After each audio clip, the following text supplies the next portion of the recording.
इयत्ता 9वी, विषय हिंदी, दिनांक 6/3/2021। आपका प्रकरण शुरू है 5वां, अतीत के पत्र, जो कि पत्र दो महान लोगों ने एक दूसरे को लिखा है। पहला पत्र है विनोबाजी भावे, उन्होंने श्री महात्मा गांधी को पत्र लिखा है। दूसरा पत्र है उनका जवाब, गांधी जी ने लिखा है। विनोबा जी जो आपके शिष्य थे, उस शिष्य को उन्होंने पत्र का जवाब दिया है। अभी देखिए, कल आप यहाँ तक आए थे कि विनोबा जी महात्मा जी गांधी के आश्रम में रहते थे।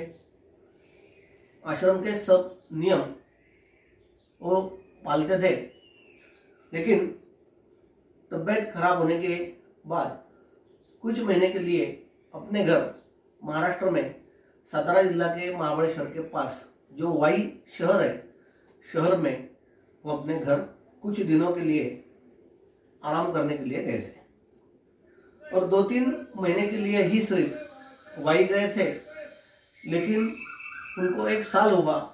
1 साल के बाद भी वो आश्रम नहीं पहुंचे, तो खुद को दोष देते हुए पत्र में लिखते हैं कि कुछ कारणों के वजह से मैं आश्रम में नहीं पहुंचा हूं। तो साल भर में मैंने क्या किया, तो ऐसा कोई घर नहीं बैठा हूं, तो लेकिन क्या किया, विश्वास के साथ अपने गुरुजी को पत्र लिखते हैं।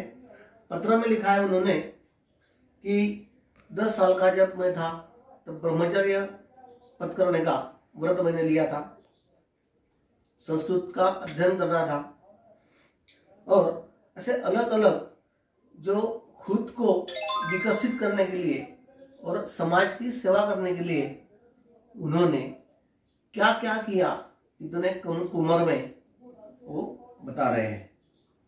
अभी देखिए, आगे लिखा है, जिस लोभ के खातिर मैं इतने दिनों से आश्रम से बाहर रहा, मेरा वह लोभ और उस कार्य का नीचे मैं लिख रहा हूं।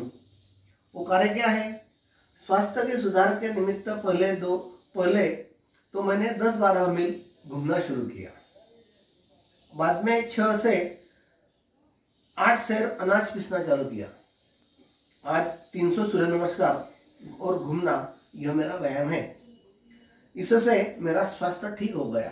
देखिए, स्वास्थ्य ठीक करने के लिए, स्वास्थ्य यानी तबीयत खराब हुई थी, तो उसको ठीक करने के लिए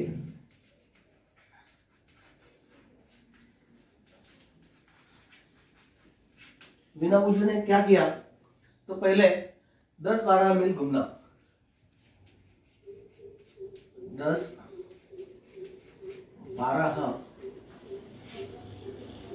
मील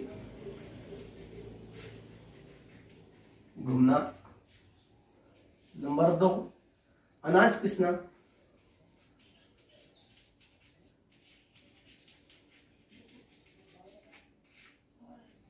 नंबर 3, सूर्य नमस्कार, 300 सूर्य नमस्कार।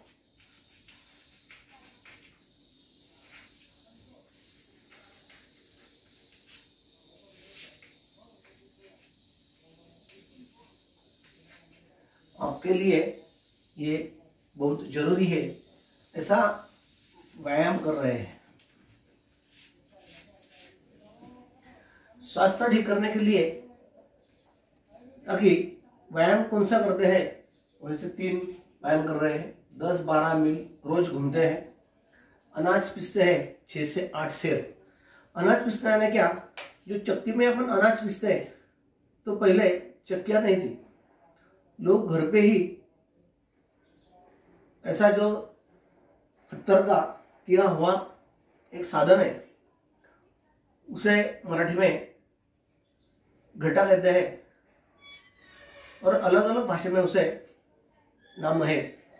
तो उसमें अनाज डालते हैं, ऐसा गोल गोल घुमाते हैं, और गोल गोल घुमाने के बाद उससे अनाज से पीठ यानी जो अपन रोटियां बनाते हैं, तो रोटियां बनाने के लिए जो पीठ लगता है वो उसका तैयार होता है।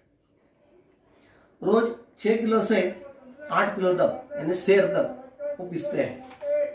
और क्या करते हैं आगे देखो, तो उन्होंने बताया है आहार के विषय में।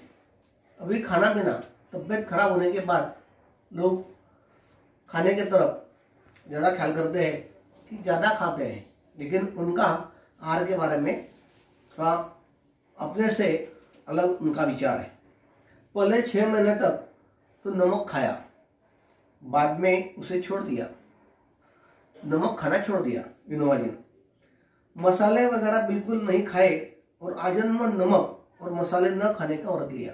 देखो कितना कठिन व्रत है कि जिंदगी भर इसके बाद अभी नमक नहीं खाऊंगा, मसालेदार कौन से ही पदार्थ नहीं खाऊंगा, सेवन नहीं करूंगा। दूध शुरू किया है। बहुत प्रयोग करने के बाद यह सिद्ध हुआ कि दूध बिना बराबर चल नहीं सकता।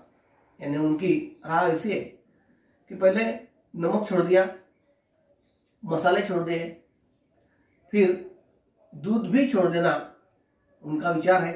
आगे देखो, फिर भी अगर इसे छोड़ा जा सकता है तो छोड़ देने की मेरी इच्छा है।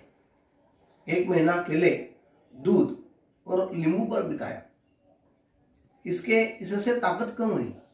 उनका अनुभव है कि उन्होंने क्या किया कि 1 महीना भर दूध पिया, केले खाए और नींबू पानी पिया।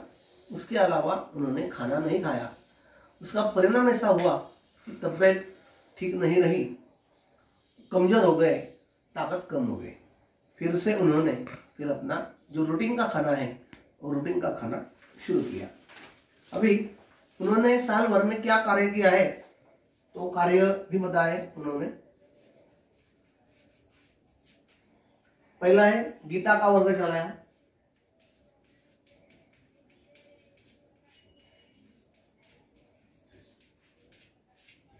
गीता का वर्ग चलाया। इसमें 6 विद्यार्थियों को अर्थ सहित सारी गीता सिखाई बिना परिश्रम के। यानी कुछ ज्यादा परिश्रम नहीं किए, 6 विद्यार्थियों को गीता का अध्ययन उन्होंने पढ़ाया, उसका अर्थ भी बताया और गीता भी पढ़ी, उसका सार भी सिखाया और ज्यादा कुछ परिश्रम उन्होंने नहीं लगा। दूसरा है ज्ञानेश्वरी का 6वां अध्याय। ज्ञानेश्वरी 6 अध्याय।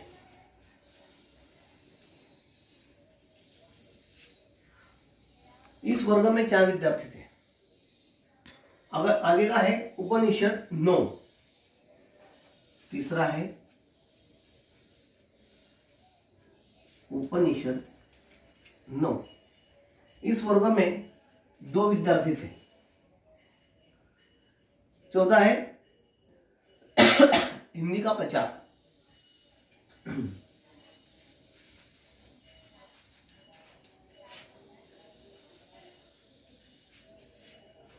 हिंदी राष्ट्रभाषा है।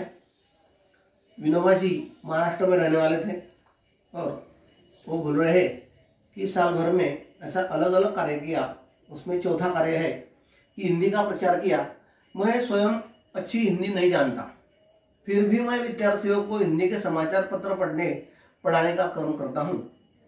5वां है अंग्रेजी कि 2 विद्यार्थी को सिखाया। देखो कितनी भाषा उनको आती है, अंग्रेजी सिखाया।